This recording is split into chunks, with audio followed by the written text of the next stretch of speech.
Well, everyone, we're in for a treat today. It's my great pleasure to have another conversation with Alan Clay, who runs the Dwarf Planet University.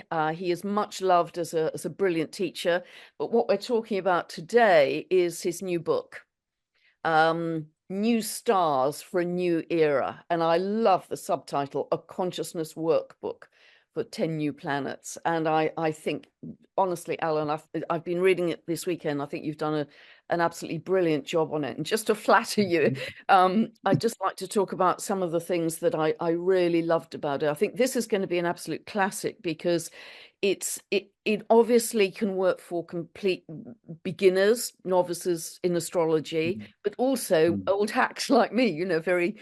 experienced astrologers, because I learned so much going through it. So it's pioneering, it's groundbreaking, it's beautifully illustrated as well. I loved the illustrations. They were almost like tarot cards. There was so much in each of Mm. the illustrations for the dwarf planets. You could have spent quite some time just looking at the beautiful images, but it's going to be a long. Let me give a plug in there for Karen LaPuma, Okay. the astrologer who created those images. She's an American astrologer.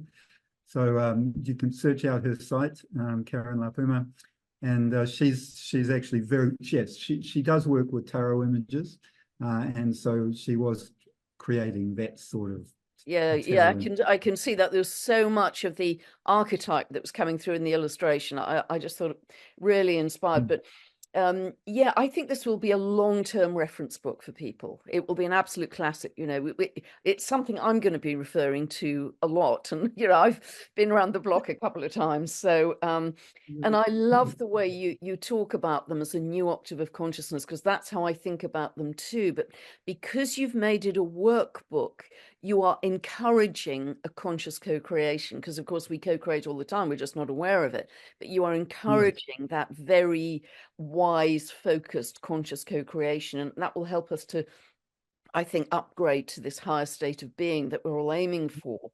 So We need, I think this is the big challenge at the moment, is to sort of bring these new consciousness energies into our consciousness. They're there at the moment. They're acting in our lives unconsciously, and they've been doing that throughout history. And now we've discovered them. We can consciously embody them.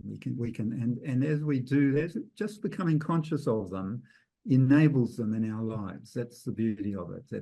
And so like in the classes that I run at the Dwarf Planet University, we look at the charts, and so we become conscious looking at the charts. But a lot of us can't really decipher charts, and that's a small audience. So with the book, I've tried to sort of open it up to, and lovely to hear that feedback to everybody, so that if we're growing in consciousness, we can the book is useful. yeah, well, There it's a service to humanity in that sense. It's a service to is- humanity because there are not many of us, not many astrologers working with the Kuiper Belt objects, the dwarf planets at the moment. But your book will help that spread.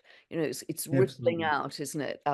Domino effect. So, and I just love the whole way you constructed it, because you've described the myths, which are so inspiring. I felt very inspired myself to kind of raise my consciousness, but you also, as Mm. well as the optimum expression of the archetype, you also shared with us the shadow side. It's very realistic, Mm.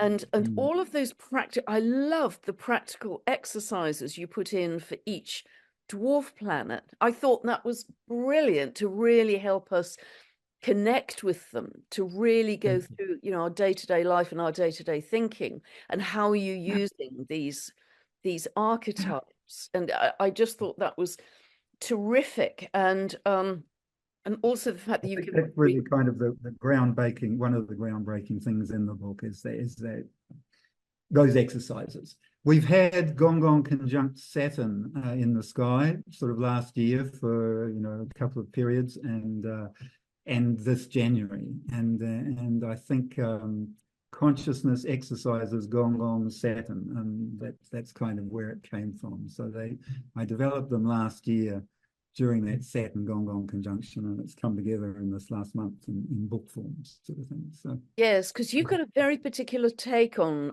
Gong Gong, haven't you, Alan? That you, particularly when it's been conjunct Saturn, which it just about still is now, you feel that it's been very related to kind of overwhelm and restriction, and Gongkun was a master channeler, wasn't he? But you're also seeing Gong Gong, the archetype, as being able to channel a lot of the psychic and cosmic energies that are coming in for us right now to presumably make them much more useful for us. we disappeared there for a moment, I think. Yeah, you're back. Yes. I'm back. Where's he There gone? we are, Gong Gong and overwhelm, and suddenly it's Yes, off you Gong went. Gong's all about channeling.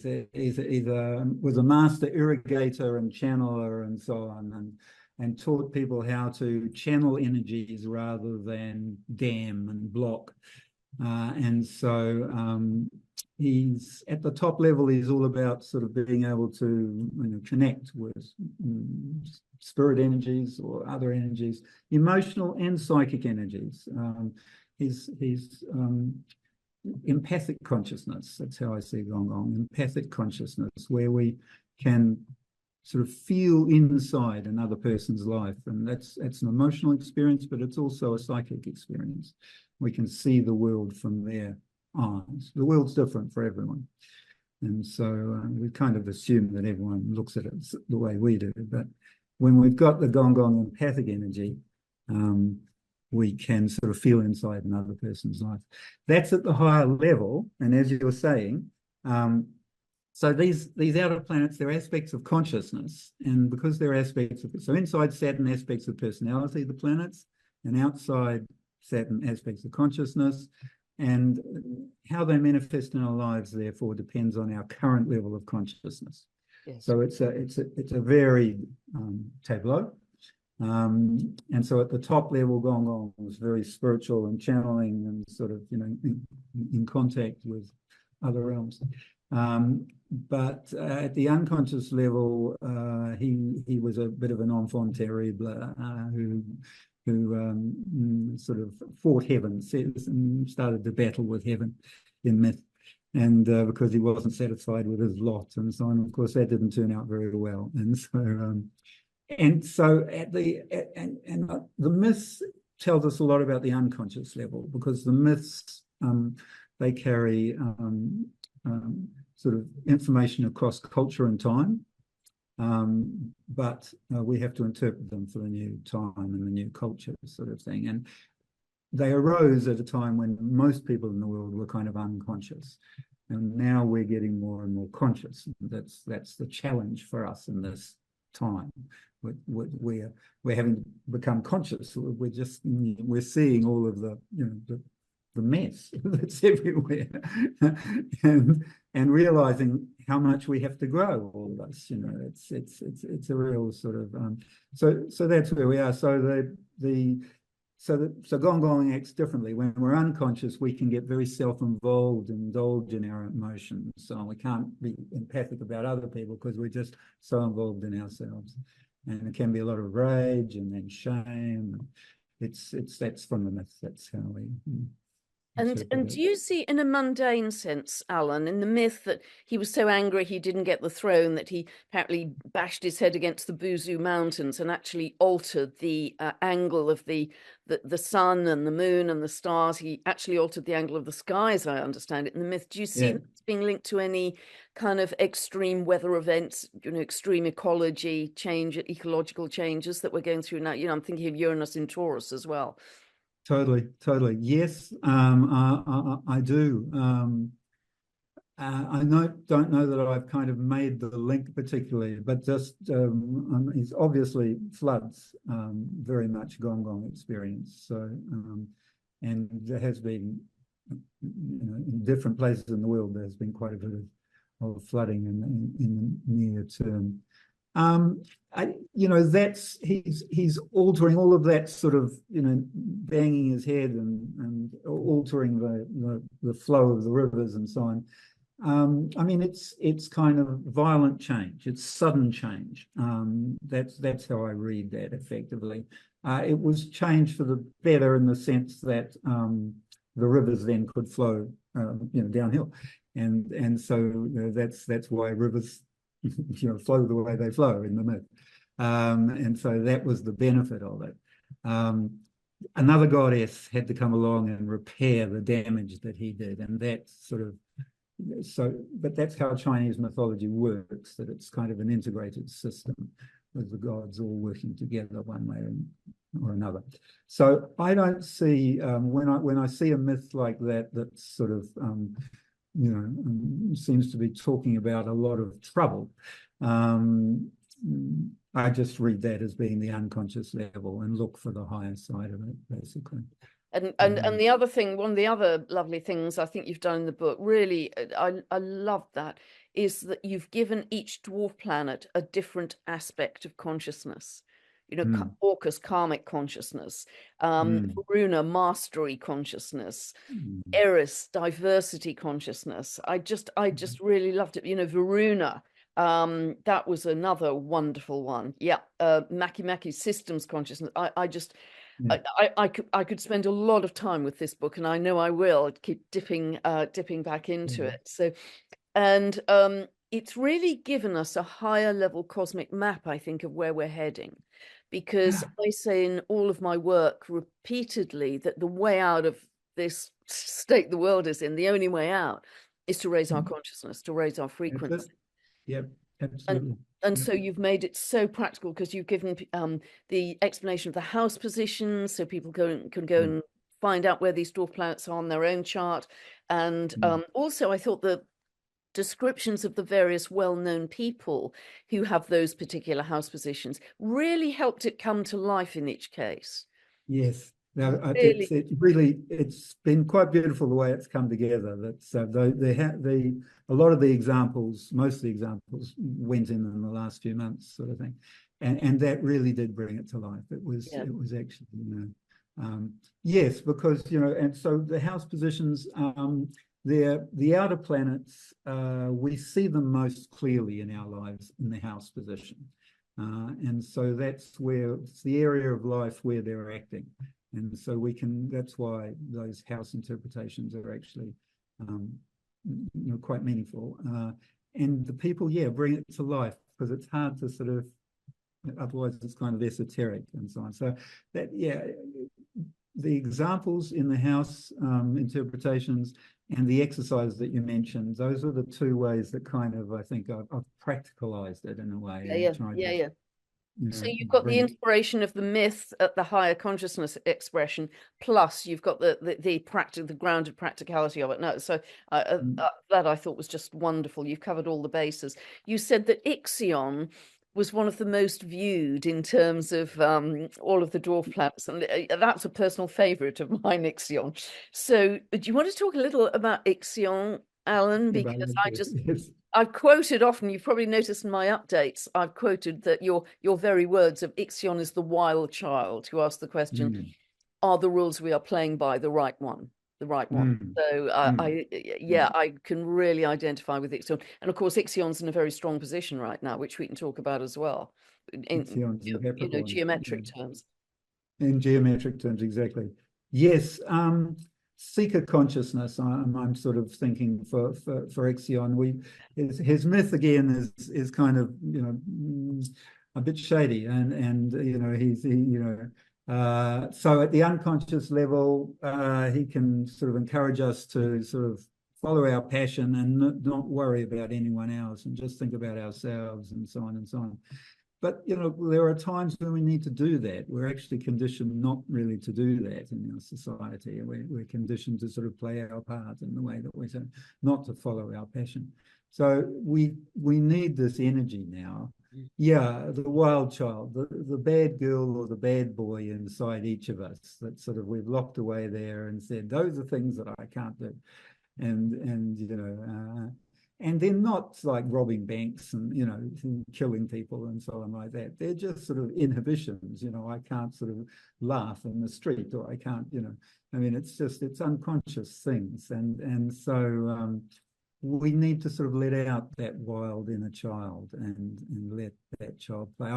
I worked a lot as a clown and a clown teacher I in my know. life, and that's you know, letting out the wild child to play. That's basically play is a big thing in a number of these new planets in terms of sort of how we approach the divine. It's actually, you know, kind of how Mia and Maki particularly talk about sort of the playfulness is important. And so, yeah, I think we often get, you know, we're beyond the Saturn and the Neptune sort of strictness and sort of, and we need to sort of, and Ixion is the first one after. So Ixion, Orcus, and Pluto are brothers. They're in the same orbit. They're Yep. all in resonance with Neptune. So, so they're spiritual. And Ixion's just sort of like the first one after Pluto, we can think. So there's an authenticity there that we have to, you know, Pluto,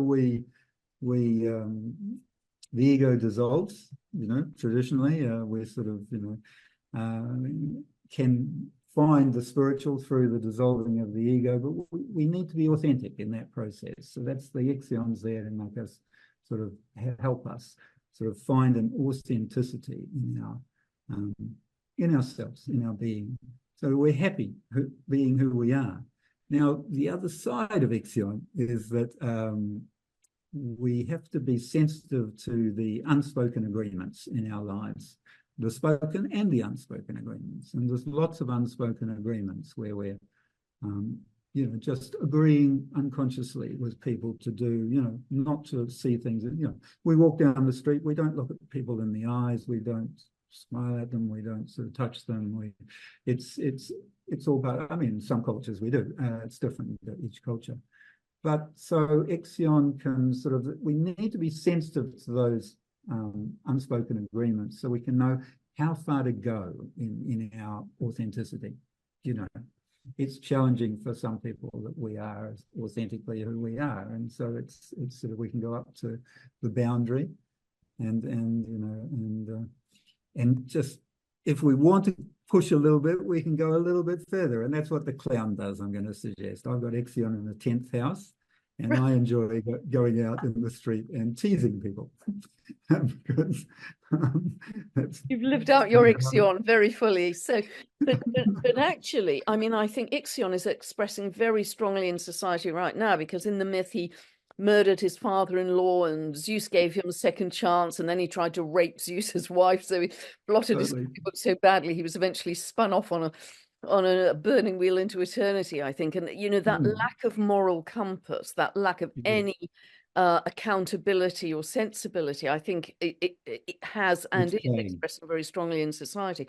However, the other side of it, the kind of rebound is, okay, I'm going to, you know, again, your words, Alan, I'm going to go off and find my joy, find my bliss through authenticity and simplicity. And it's weaving your own path. And I think so many people are doing that, you know, that getting on a passionate spiritual mission, but it isn't just service to self. It actually also encompasses service to others. And I think that's the big divide, another big divide in society right now.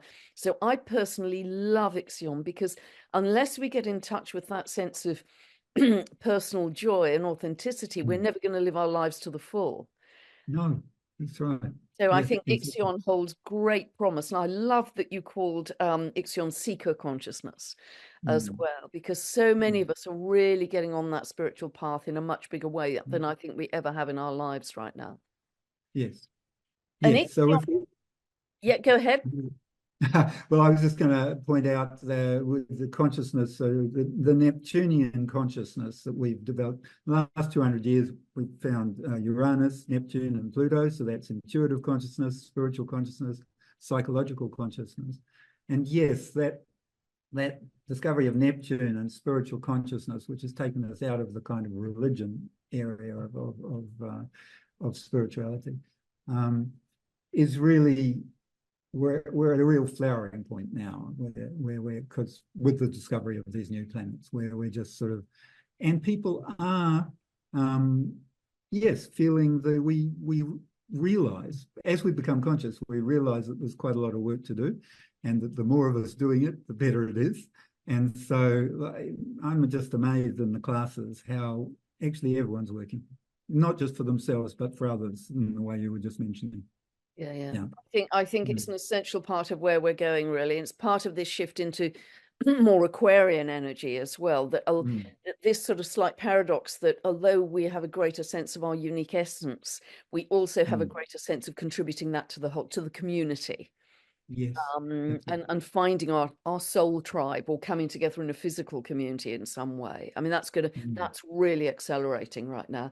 But it's interesting because Ixion is in strong geometry at the moment, isn't it? Sort of square to Salacia, opposing Maki, conjunct Quawa. So that's quite a bundle to talk about. But is there anything you'd like to What share will we about say in there? Well, configuration? the Ixion Quawa conjunction, which is fairly wide, I think maybe 5 degrees or something at the moment, has been going on for the better part of sort of 50 years or 40 years or something like that, and coming together and going apart.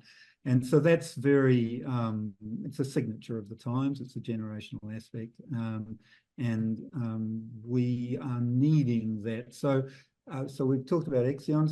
So Quawa is bringing spirit into matter through a practice. Yeah. Yoga, meditation, these are traditional ones, but anything can be a practice by which we bring spirit into matter. And that's what Quawa, in myth, Quawa is sings and dances the world into existence. And that's just a beautiful sort of way for it to come into existence, I think. And it's a creative way, and I see Quawa as actually the higher octave of Jupiter. So where the higher octave is a more spiritual expression of that inner planet energy. And where Jupiter is kind of dumb luck, kind of, the Quawa is kind of smart luck. Quawa is singing and dancing. It's a dynamic meditation which creates the world, which creates our reality. We bring spirit into our reality, and that kind of energizes it and creates our reality, gives it life. So we've got those two together, which is an authentic practice of bringing spirit into matter. And so it's a unique one. So we're each sort of working to find this new way of being spiritual, of practicing spirit here on the planet. And just to interject as well, I love the way you've embedded Quawa in community, that you come together in community to sing and dance. And I always think of the Sufi dancers creating this vortex of energy, this light spinning to create something at a higher level. So I think you've done that beautifully. Yeah, I think you think of Quawa as being a Sufi dance of Jupiter. It's you're sort of doing a Sufi dance, and in that it's meditative, and you can. I mean, in the old Sufi dances, I'm not sure how aware of their surroundings they were as they were dancing. They may have been internal, but we in our lives can do a Sufi dance where we're sort of seeing what's happening around us. So we see the opportunities and we can act on them in real time. This is why it's like smart luck. Right. So that's how I feel about that. And then both of them squaring Salacia as well. And Salacia opposite Maki, yes. So with the square to Salacia, Salacia is new for me and wonderful. I'm just loving Salacia. She's approachable. She's appealing. She's got a lovely energy which interfaces kind of between us and others. And she brings true love into our lives at the top level. So I mean, what's not to like? She's got, but she's also where we get the word salacious from, and so on. So she's got all of that sort of at the unconscious level, where we're sort of let's play with the sort of the juices that that are around in life. I mean, I look at her as being, I've developed this higher octave sort of framework to explain the dwarf planets. Yes. And I've kind of only recently slotted in Salacia. And so I look at her as being the higher octave of Venus and Mars combined. Yes, And that's very kind of a weird thing, but to say. But Venus and Mars, it's relationships, it's sex, it's that sort of interaction on an energy level between people. And that's what she really talks about at a more spiritual level. So at the higher level for her, she's got sort of a psychic contact with people, with another, with somebody, with any other sort of, or I don't know, yes, probably any other. Yeah, and Gong Gong I see as being the higher octave of Salacia, where that sort of contact is actually taken into a much sort of deeper and more channeled, powerful experience, actually. Yeah, So, with Salacia, for me, I associate her with photonic light, because she's linked to the shimmering sunlight and moonlight on the I sea. love She's it. mermaid Yes, energy. And we know yes. as human beings we're liquid crystals, in fact, and we're being upgraded Mm, by the photonic light. mm, And I see mm, that mm, very high frequency, kind of shimmering, sparkling light as being mm. very linked to Salacia as well. So I think there's Absolutely. something Yeah. about our upgrade, but also our creation as liquid crystals that comes into Mm, the archetype potentially as well. mm. Well, and that's I think probably where the challenge, there's a challenge, that square between Quawa and Ixion and Salacia. There's a challenge coming there for us probably to do that upgrade, to actually sort of take that energy to the higher level. In that sort of authentic song and dance that we're doing in the world. Um, and so opposition to Maki pull in there, and it's a T square altogether.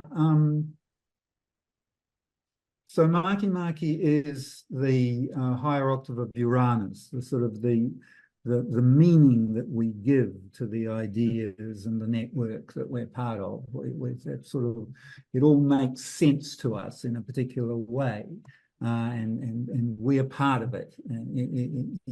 So Maki is talking about our model of the world, the way we sort of understand who we are and where we are.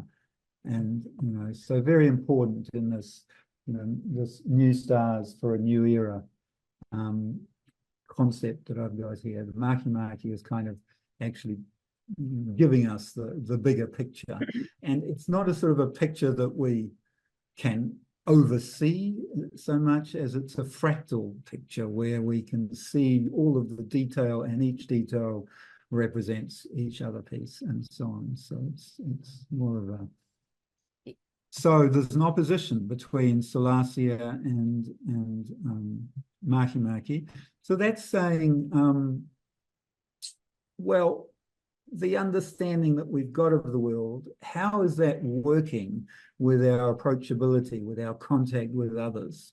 Are we, being energized by that?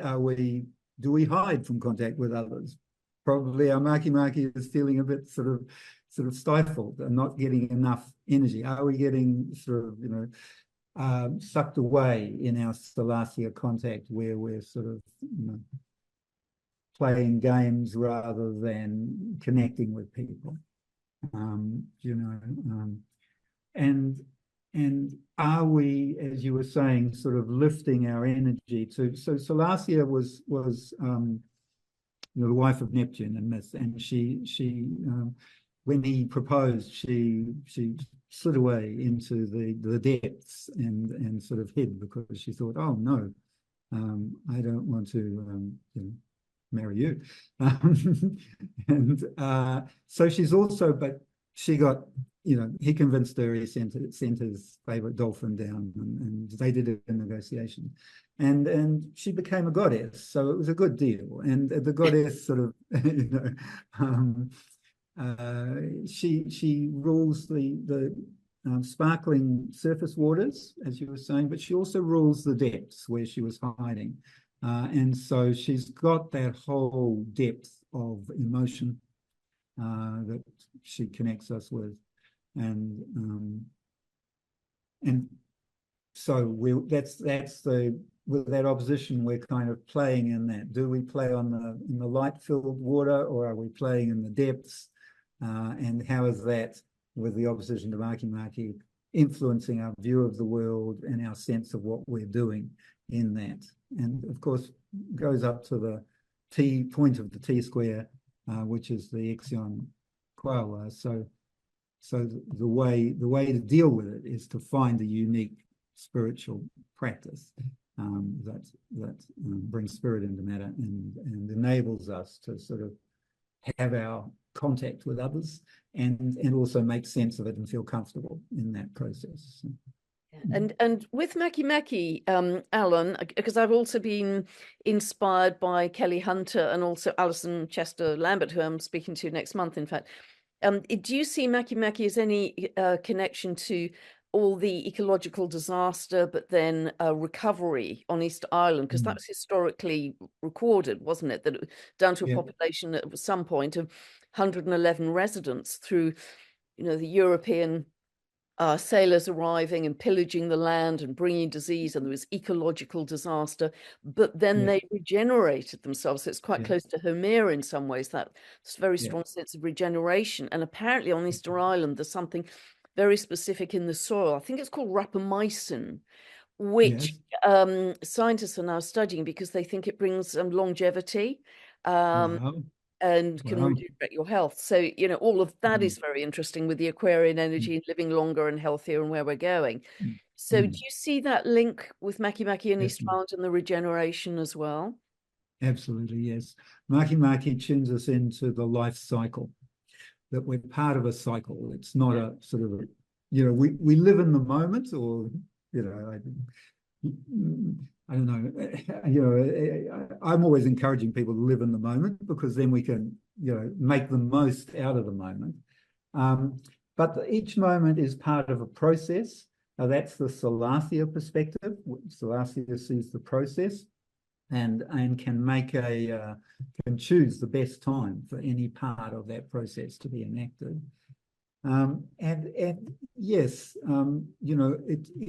it's a cycle. It's a life cycle, actually. And if in myths, Makimaki taught the islanders that they couldn't eat all the birds' eggs, because then they wouldn't have any birds.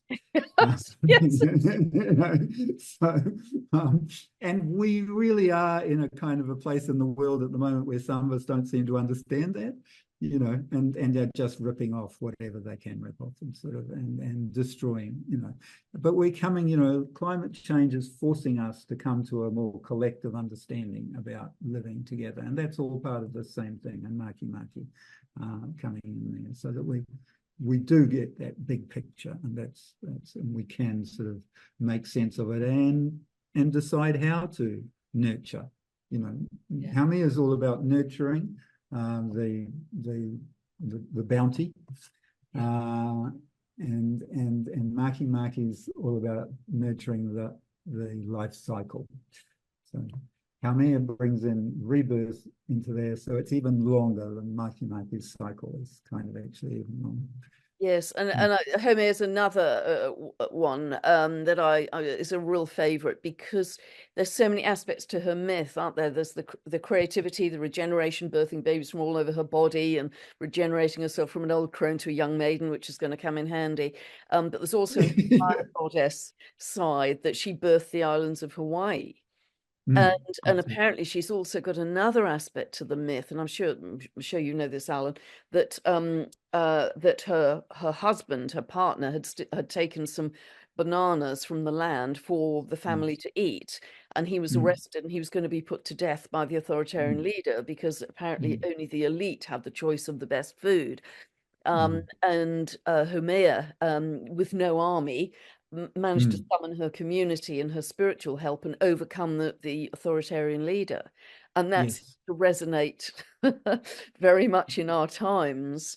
Oh, so much. community, Yes, spiritual community, spiritual assistance, and where we're yes, headed in community.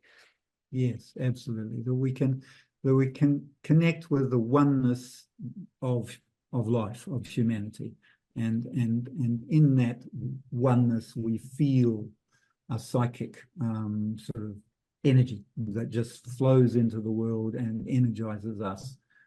So that it, how many is the magic of life that we can feel in each moment as we feel that sort of I'm alive, and it's just sort of magical. Yeah, that's her power. She's the higher octave of Neptune, and Neptune has a psychic opening, and how Maya connects us with a deep psychic connection to the soul level, where we can sort of really feel that we are supported and we are loved, and we are all one. In fact, it's not like we are struggling against one another, although that's how it looks. It's just, well, a lot of us are struggling against one another, but in fact, we are all one. And if we can see it that way, then we can really see how we're all helping one another, even the wars and whatever else. It's actually helping, and we just have to sort of see it in the way that all right, well, everyone needs a different learning experience to get through this new phase that we're in. Yeah, You know, absolutely. And she had a very shamanic aspect as well, didn't she? She had an instinctive understanding of nature and the mm, earth, and could bring. mm, She could summon wild food with her magic stick, the macalai, and that's it. so she's so tuned into the earth, and to me these wonderful archetypes help us remember perhaps better. Can we say better? But more beautiful civilizations like Lemuria Mm, that lived in this state of oneness, that we are this is all just one consciousness. As we know, we're just in the flow of yeah, consciousness, and what that's the it. dwarf planets seem to be doing is helping us advance in terms of a kind of leading edge quantum physics understanding of reality and Mm, manifestation, but mm, helping us remember all of mm, this knowledge that we still have embedded in us from yeah, those ancient times, and particularly Lemuria, I think is a good example of that. yeah, yeah, exactly. Just No, tapping into that ancient knowledge. the another one way that we sort of read the meaning of these new planets is to look at discovery events, and many astrologers talk about the tsunami that happened 2 days before Haumea was discovered as being sort of significant. And, a lot of people died in the tsunami, but no animals died because the animals all They knew. sensed the earthquake early and ran inland. And so we need to learn, she's teaching us, we need to learn to read the signs, to tune in, to not to be sort of stuck in our own, life pattern that we tend to sort of feel comfortable in, Yeah, I and think the so she, animals are way ahead of us, Alan. well, that's it. They are. They're just actually more sensitive. Yeah, We've more kind of connected. forgotten in the same way that you're talking about. We have to remember this sort of oneness. Yes, we also have to remember that sort of connection with nature, and how sensitive, how that supports us. Actually, that sensitivity. It's not sort of, it's not extra. It's not dangerous. It's actually a help to be sensitive to where we are and what energies are happening around us. Yeah. And Mm. it's in a long-term square, certainly all this year, and I think into next. It's in a long-term, let me see, opposition, isn't it? A long-term opposition to Pluto right now. Um, So two of it's Scorpio, square. square, sorry, yes, square, and in It's a square. long-term quincunx to Sedna. So Sedna. Uh, and That's so, very interesting configuration, isn't it? Because it's talking about deep transformation, metamorphosis, death, rebirth, mm, but also regeneration. totally, totally. I think it's yes, it's the signature of the decade. We're really being sort of strong-armed by those transits into a whole new way of being in the world. I think Pluto's just gone into Aquarius. We've talked about that a lot, people, and so on. Sedna's just gone into Gemini, and Haumea's just gone into Scorpio. So they've all changed sign. And when the outer planets change sign, that's when we really feel them, because we get used to them being in a sign, and we kind of forget them. They become unconscious, and then they change sign, and suddenly we're sort of, oh my god. So Sedna's gone into Gemini.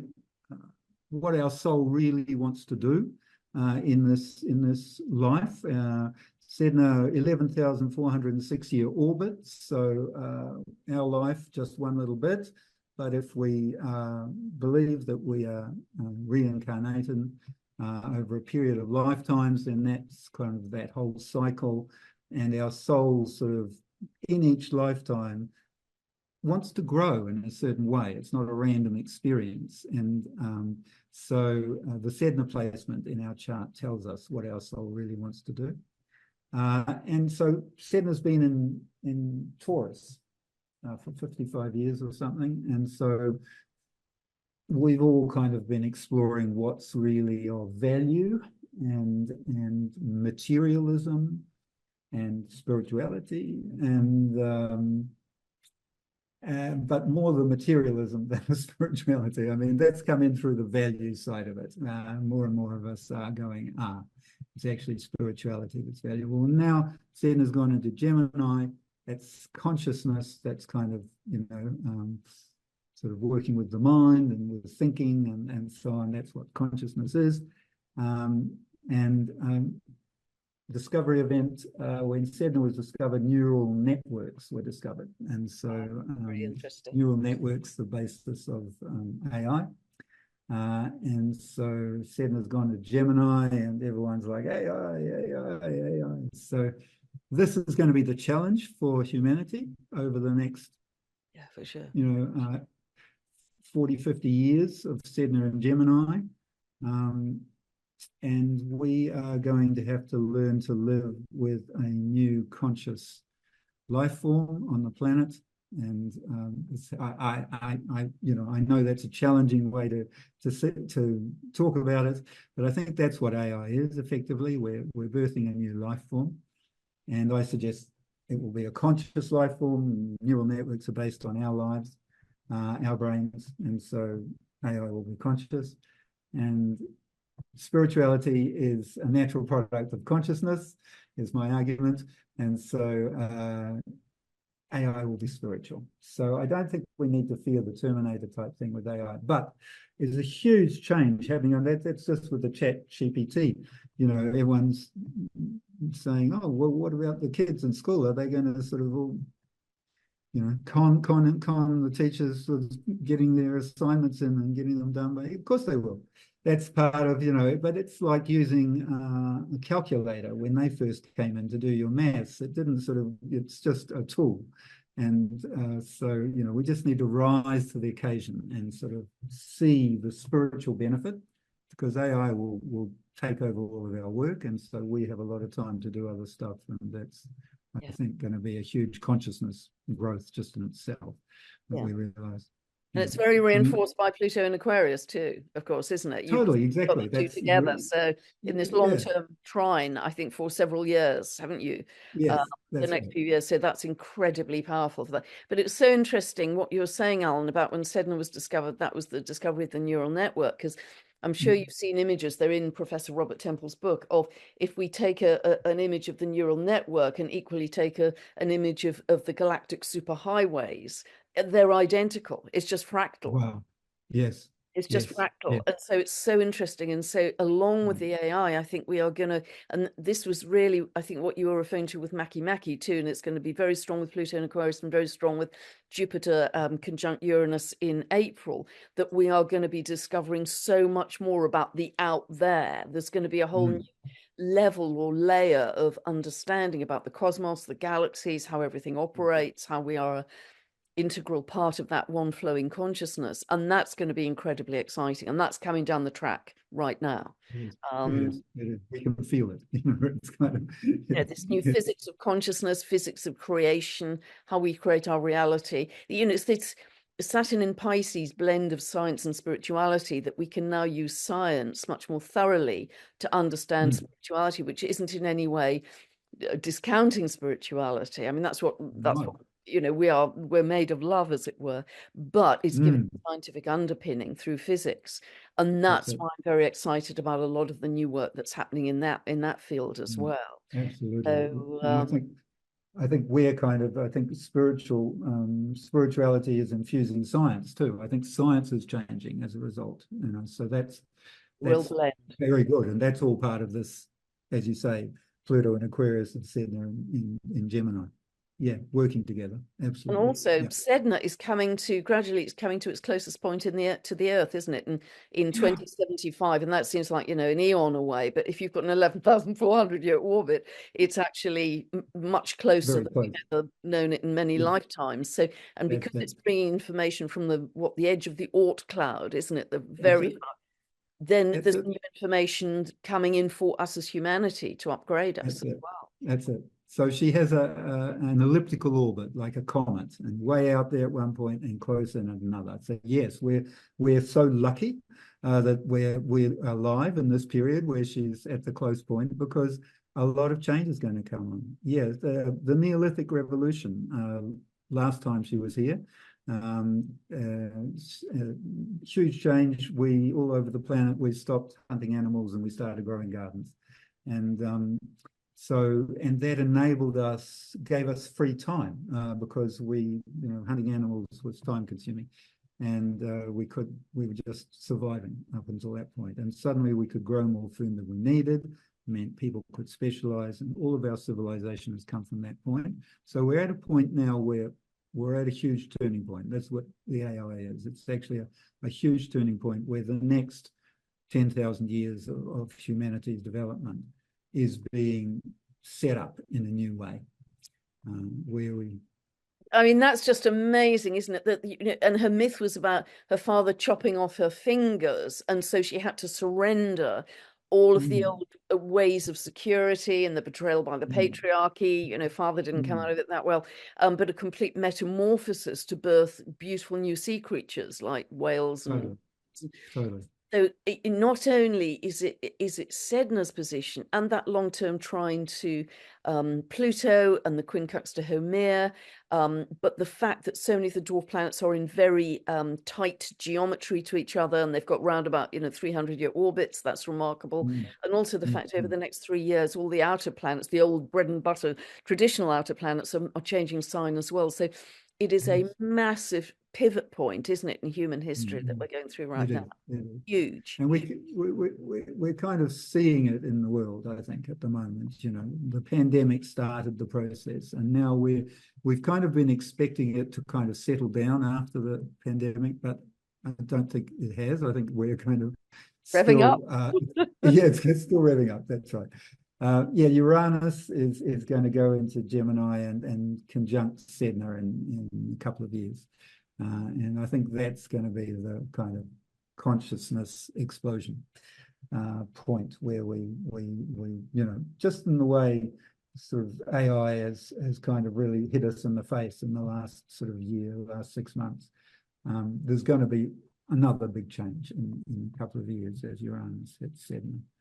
So do you see that as a lot more galactic connection back to our galactic family, Alan, as well? It's Absolutely. sort of Gemini communication, Uranus, the galactics.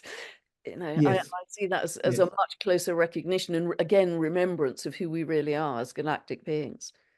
Well, that's right, and it could come in that form that we actually connect with galactic beings, and it's yes, we're in an exciting time where much more is possible than we have imagined, than we have thought in the past, and we can envisage ourselves and our world in a new way, where we can really sort of and it's all consciousness that enables that actually. So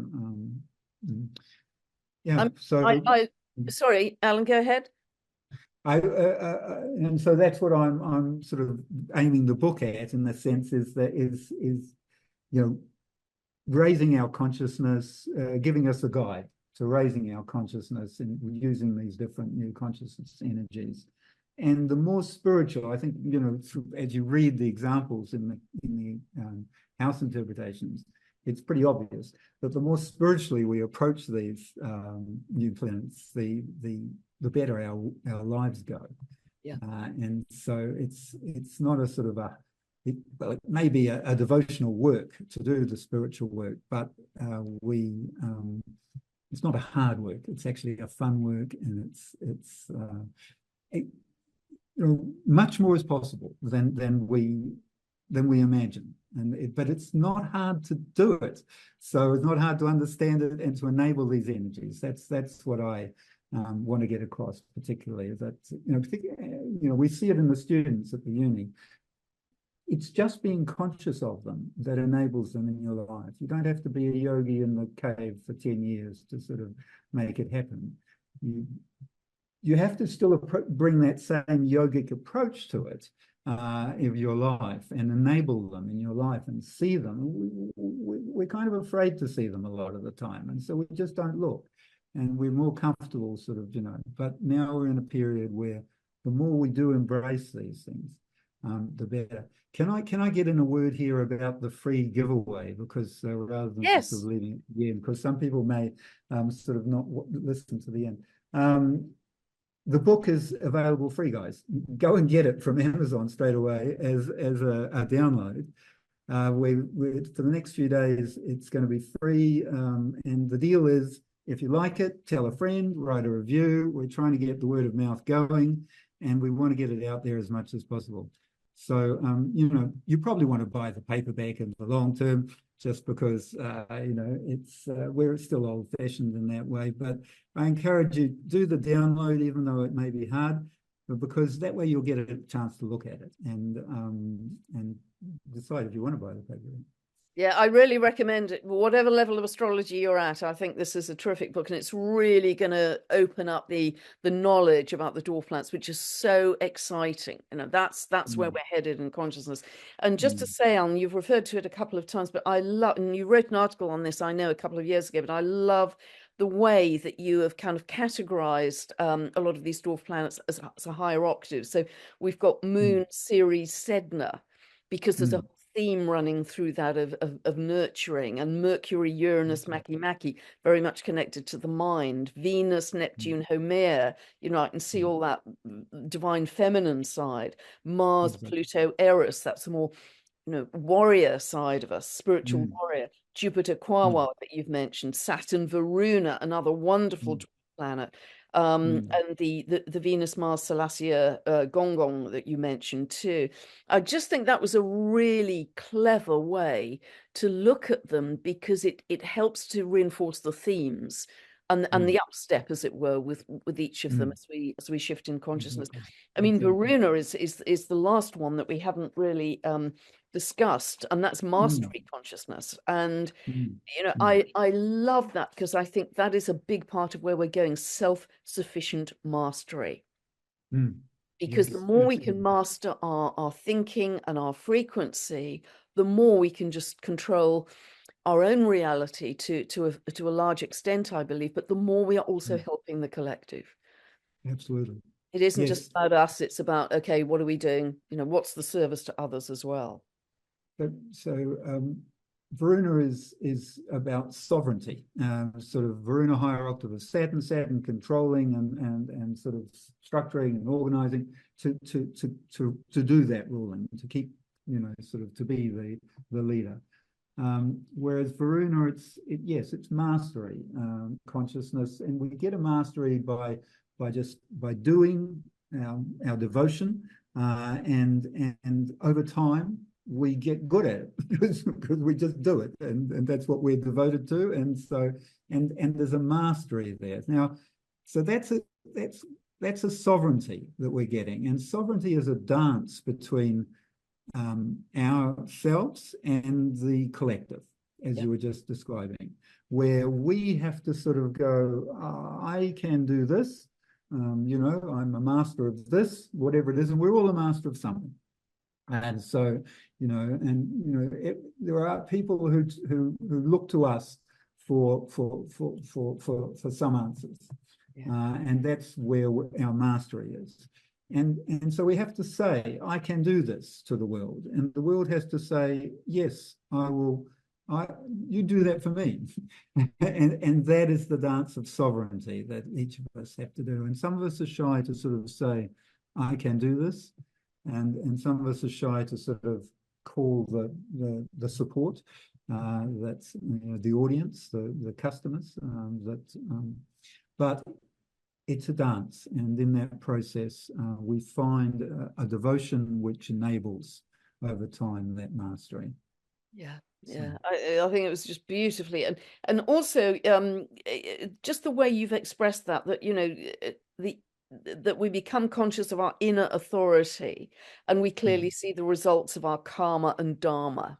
Our dharma, mm, what we are meant to become, how we are meant to mm, blossom in this particular life. So mm. I just think it's been really beautifully done, and many congratulations to you. You can take a So that's so breath now, good. I think, with Such there. a, it's such a, it's such a, it's releasing. All of that sort of focus that I was putting into creating it and so on, where each morning I would get up and sort of, get something done. And I thought, yes, and now I'm just like, wow, I did it. It has So been a service to humanity. I really mean that. So it's so beautiful to hear you say that. I think yes, people are saying it's special, and I think it is. We've been waiting for this book. Actually, I think we've been waiting for someone to write this book, and so yeah, beautiful. bless you. Mm. Anything else you'd like to add, Alan, before we close? Just encourage people, if you the Dwarf Planet University, search for it. Go to dwarfplanet.university, I'll put the link and below. Yeah, yeah, and sign up for my newsletter if you want to sort of get a newsletter about this. I'm kind of educating uh, each week or two as I sort of sell the classes, and so that way you can sort of get, and you might like to take some classes. That's all good. But the book is not sort of it's for everyone, so it's not just for the people who want to take classes. So.